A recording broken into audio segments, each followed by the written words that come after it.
Hello and welcome you crazy people to Tabletop Oddity. My name is Jay and today we're going to be looking at a little bit of Star Wars Legion news.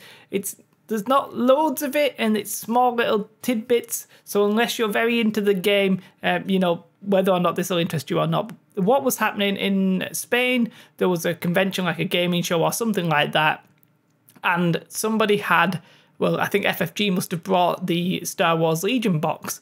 The problem, it's all in Spanish, so the pictures and stuff that we have on the internet have had to be like translated into English, so some of this might be a little bit wrong because of the translation, and I don't speak Spanish, so I can't confirm it or deny it kind of thing.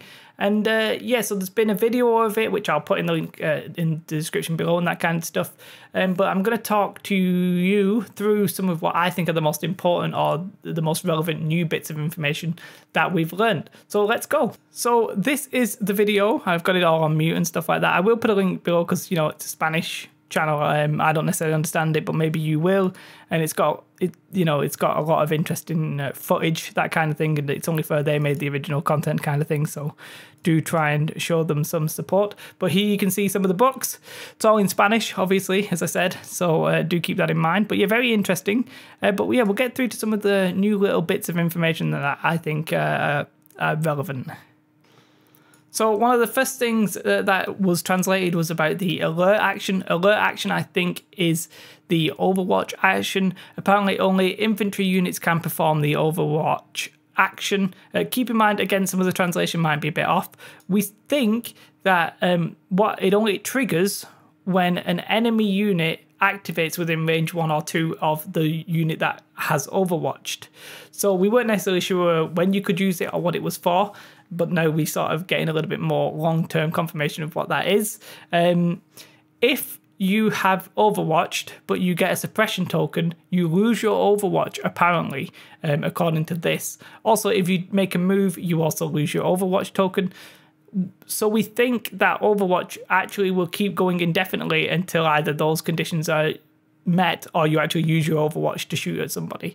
So it's really interesting. It sort of clarifies a little bit of what of what an Overwatch is. It's pretty much what we thought it would be, but again, it's nice to see something a little bit more, I don't want to say official, but a little bit more like actual confirmation kind of thing. You know what I mean. One little tidbit, there is definitely competitive terrain placement. So they talk about how to just agree terrain amongst yourselves in a casual game, but they also say, if in doubt, there's competitive terrain placement. FFG sort of do this, they have proper official competitive rules, and this is just sort of confirmation of such. And the next one is something that I was very intrigued about.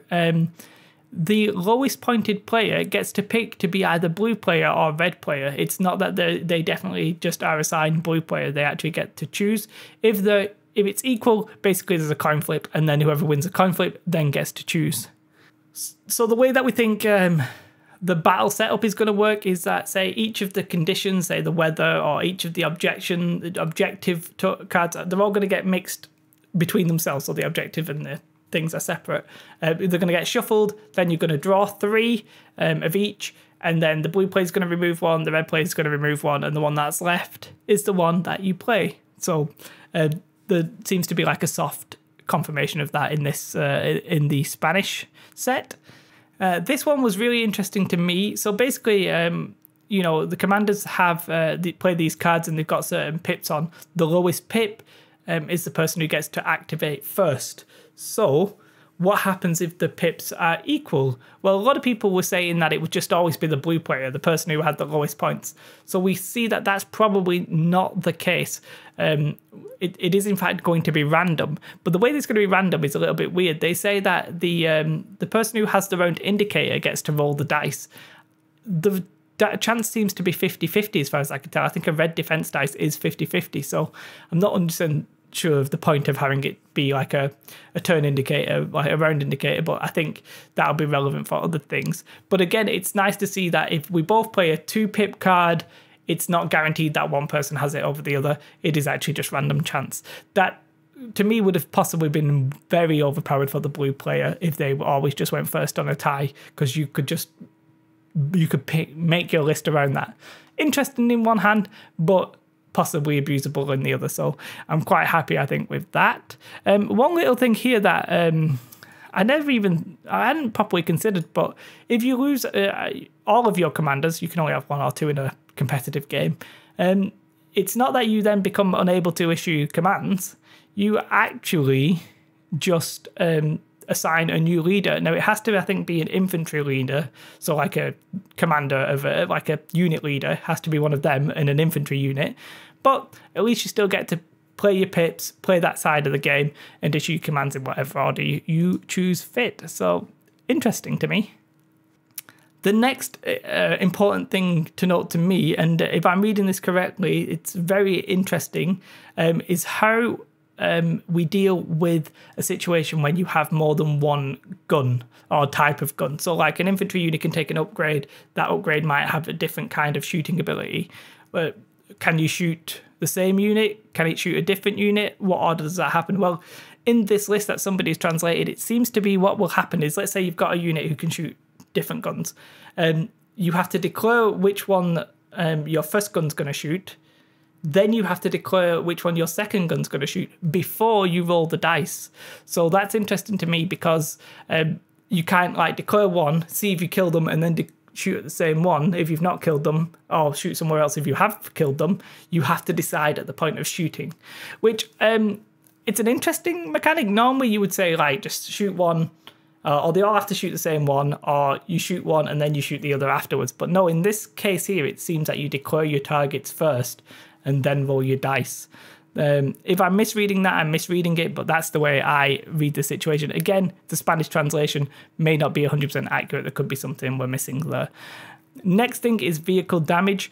So a lot of vehicles have this little cog symbol on them. We weren't 100% sure what happened or how it was used. It seems that if you get the equal amount of wounds to that cogs, you then suffer some vehicle damage. Now the vehicle damage can be one of 3 things. Now it depends on a block, a blank, or a surge result.